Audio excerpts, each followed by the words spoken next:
koye o palais du peuple suudu député en ngal tummodiral aduna yankewal yowitingal e weeɓitugol defte lampano ko hooreɓe ndu suudu moƴƴinondu defte mawndu noddirtendu Armatan woni yeeso ngal tummodiral.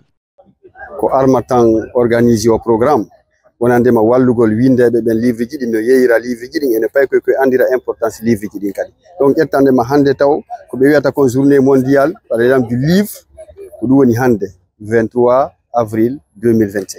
Parce que hande pay ko sa ƴetti livre a hokkimo a ƴetti wona joué a jonnimo ko joué on o ƴettata parce que o anda importance livre o. Donc o événement ko fi andintinigol pay koye ala ko ɓuri wonde nafa hewti de deftere ko wi livre.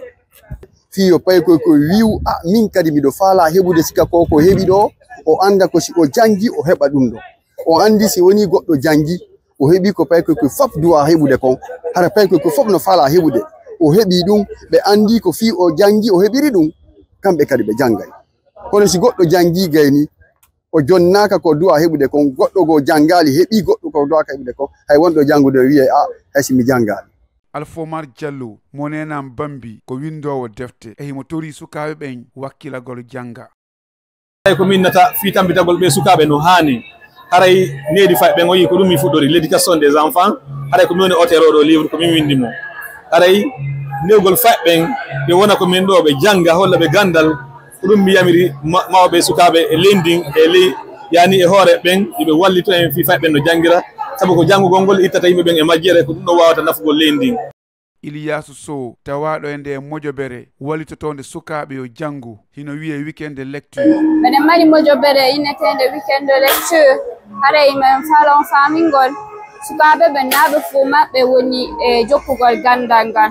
Donc fi ɗum noon minen min immi hara min moƴƴini o weekend de lecture ɗo fi pusugol ɓe yoɓe ar ɓe janga ɓe anda nafa gandal ngal. Haray hande gandal ngal no hayfina fimu juɓe ɓen ala wakkilade janga moƴƴa worɓe ɓen kadi ala wakkilade janga moƴƴa. Haray min komi toroto sukaɓe ɓen haray ko ɓe wakkilo ɓe janga ɓay son hiɗum ɗo fo organisama ɗo ko fi wallitagol sukaɓe ɓen fino ɓe wawira ƴettugol nde jande soobe e ɓe wawa wongol ko ɓe faala kon. Ɓay hande si woni ha a janga a wata wonde ko faalaɗa kon si woni a janga haray ko ɓaawo wonɗa. Hooreɓe cuuɗi moƴƴinoji yaltina defte tawano e ngal tummodiral.